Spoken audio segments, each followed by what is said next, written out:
Rainy Reads here, bringing you another Read Aloud, and I am sure glad you joined us. Please like, comment, and subscribe below. Well, today I am doing things a little different. Instead of reading just a short read aloud, I'm going to read a chapter from Alice's Adventures in Wonderland by Lewis Carroll. I am reading from the screen where this book is offered fully digitized along with a library of over 70,000 other books on gutenbergproject.com. I will share that link below. They share books that have fallen out of copyright, and there are some really great literature finds there. Alice in Wonderland is one of the most famous children's stories ever written. It has been retold many times over the years.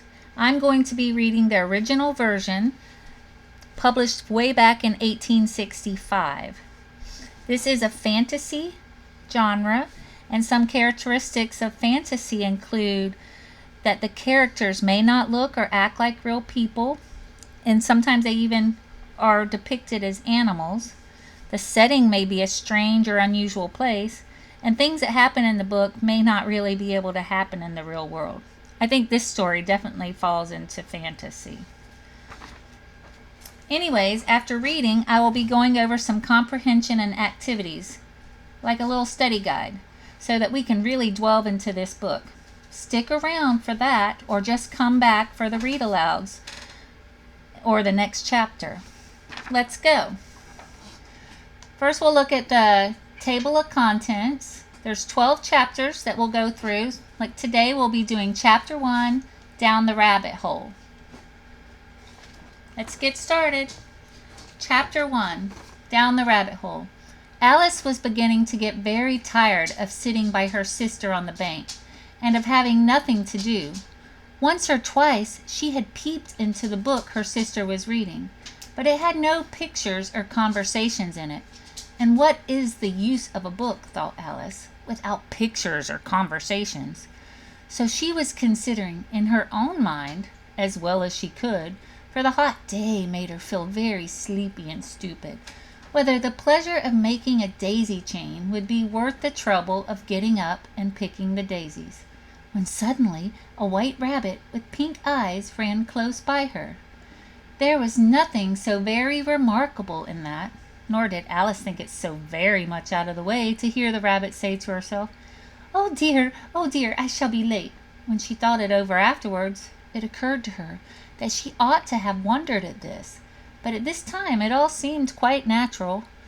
But when the rabbit actually took a watch out of its waistcoat pocket and looked at it and then hurried on, Alice started to her feet, for it flashed across her mind that she had never before seen a rabbit with either a waistcoat pocket or a watch to take out of it, and burning with curiosity, she ran across the field after it, and fortunately was just in time to see it pop down a large rabbit hole under the hedge. In a moment down went Alice after it, down, never once considering how in the world she was to get out again. The rabbit hole went straight on like a tunnel for some way, and then dipped suddenly down, so suddenly that Alice had not a moment to think about stopping herself before she found herself falling down a very deep well. Either the well was very deep, or she fell very slowly, for she had plenty of time as she went down to look about her and to wonder what was going to happen next. First she tried to look down and make out of what she was coming to, but it was too dark to see anything. Then she looked at the sides of the well and noticed that they were filled with cupboards and bookshelves. Here and there she saw maps and pictures hung upon pegs. She took down a jar from one of the shelves as she passed.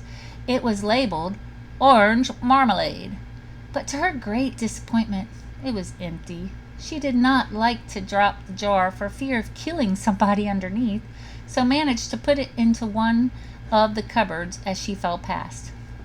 Well, thought Alice to herself, after such a fall as this, I shall think nothing of tumbling downstairs. How brave they'll all think me at home, while I wouldn't say anything about it, even if I fell off the top of the house, which was very likely true. Down, down, down, would that fall never come to an end? I wonder how many miles I've fallen by this time, she said aloud. I must be getting somewhere near the center of the earth. Let me see. That would be 4,000 miles down, I think. For you see, Alice had learnt several things of this sort in her lessons in the schoolroom, and though this was not a very good opportunity for showing off her knowledge, as there was no one to listen to her, still it was good practice to say it over. Yes, that's about the right distance, but then I wonder what latitude or longitude I've got to. Alice had no idea what latitude was, or longitude was, but thought they were nice, grand words to say. Presently she began again. I wonder if I shall fall right through the earth. How funny it'll seem to come out among the people that walk with their heads downward.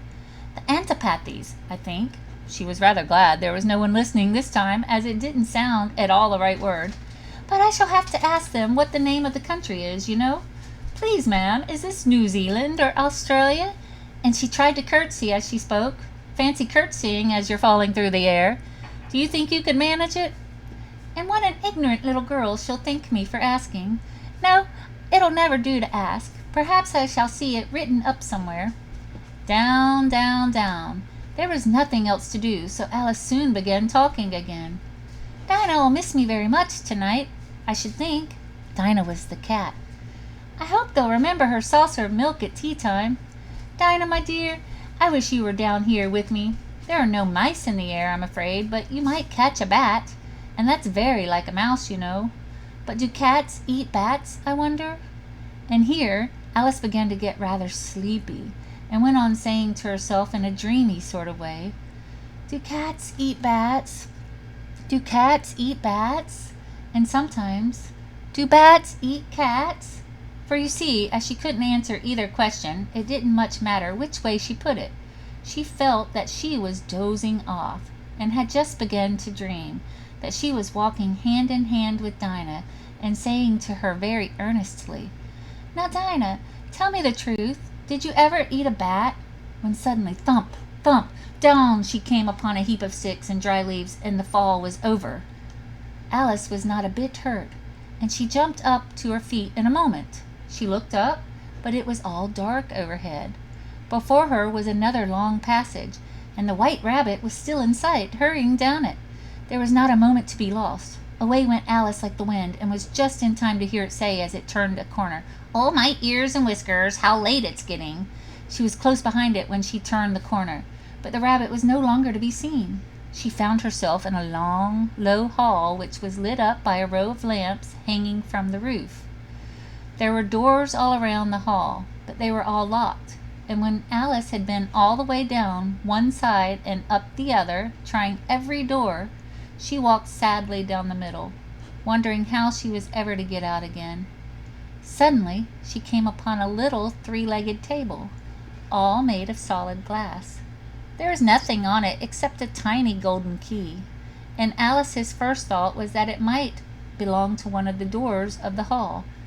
But alas, either the locks were too large or the key was too small, but at any rate it would not open any of them.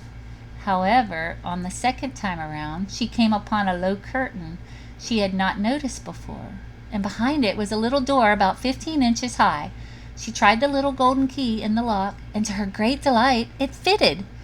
Alice opened the door and found that it led into a small passage, not much larger than a rat hole. She knelt down and looked along the passage into the loveliest garden you ever saw. How she longed to get out of the dark hall and wander about amongst those beds of bright flowers and those cool fountains, but she could not even get her head through the doorway. And even if my head would go through, thought poor Alice, it would be of very little use without my shoulders. Oh, how I wish I could shut up like a telescope. I think I could, if I only knew how to begin. For you see, so many out-of-the-way things had happened lately that Alice had begun to think that very few things indeed were really impossible.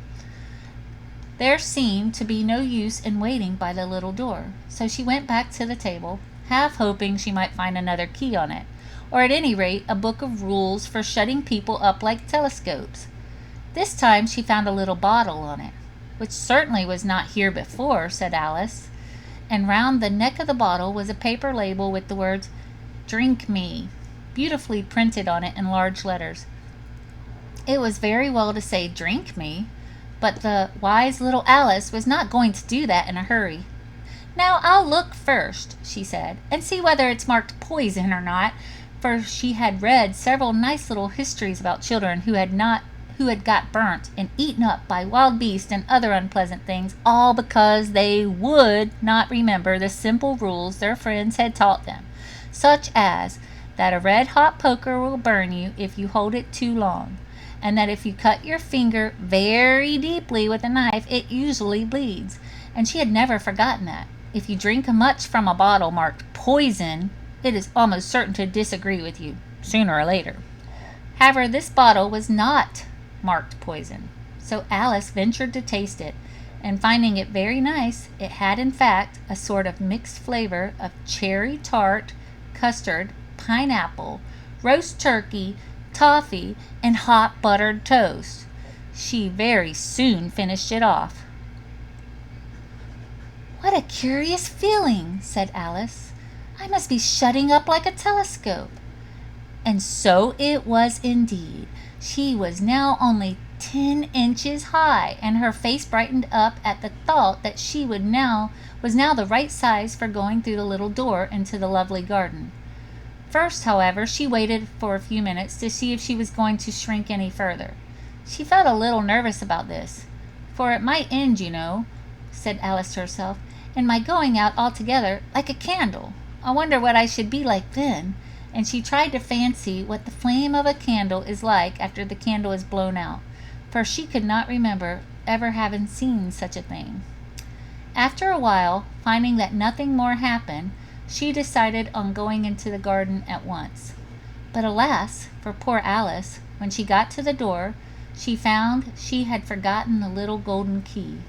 And when she went back to the table for it, she found she could not possibly reach it. She could see it quite plainly through the glass, and she tried her best to climb up one of the legs of the table, but it was too slippery. And when she had tired herself out with trying, the poor little thing sat down and cried. "Come on, there's no use in crying like that," said Alice to herself, rather sharply. "I advise you to leave off this minute." She generally gave herself very good advice, though she very seldom followed it, and sometimes she scolded herself so severely as to bring tears into her eyes, and once she remembered trying to box her own ears for having cheated herself in a game of croquet she was playing against herself. For this curious child was very fond of pretending to be two people. But it's no use now, thought poor Alice, to pretend to be two people. Why, there's hardly enough of me left to make one respectable person. Soon her eye fell on a little glass box that was lying under the table. She opened it and found in it a very small cake, on which the words, "Eat me," were beautifully marked in currants. "Well, I'll eat it," said Alice, "and if it makes me grow larger, I can reach the key, and if it makes me grow smaller, I can creep under the door. So either way, I'll get into the garden, and I don't care which happens." She ate a little bit, and said anxiously to herself, "Which way? Which way?" holding her hand on the top of her head to feel which way it was growing, and she was quite surprised to find that she remained the same size.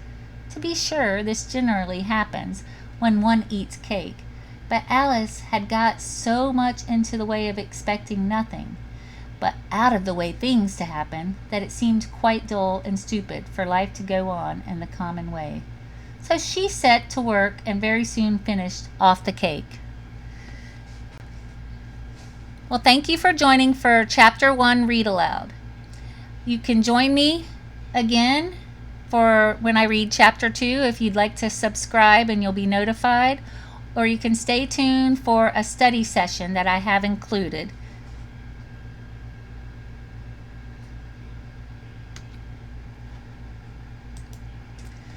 Were there any words in the chapter that you did not know? Let's look at some vocabulary that I chose. Antipathies or antipathy. It's a feeling of intense dislike. I have the text here that shows where it was included. Curtsy or curtsying. A curtsy is a traditional gesture of greeting, bending the knees while bowing the head. Remember she was trying to curtsy in the air? It said, "Please, ma'am, in this New Zealand or Australia?" And she tried to curtsy as she spoke. Fancy curtsying as you falling through the air. Remember, like she's trying to like bow her head and cross her legs as she's falling down the tunnel. Another one I had was earnest or earnestly. It means in a serious manner. She felt that she was dozing off and had just begun to dream that she was walking hand in hand with Dinah and saying to her very earnestly, "Now, Dinah, tell me the truth. Did you ever eat a bat?" So it means very seriously she was asking Dinah, "Did you ever eat a bat?" Then we have alas. It's by bad luck. It's another way of saying unfortunately.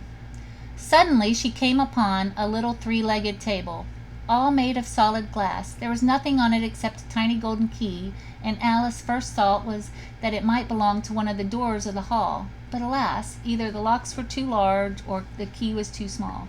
So just think of, oh, unfortunately, the locks were too large, the key was too small. It just didn't work. And then another example was a little farther down. It said, after a while, finding that nothing more happened, she decided on going into the garden at once. But alas, for poor Alice, when she got to the door, she found she had forgotten the little golden key.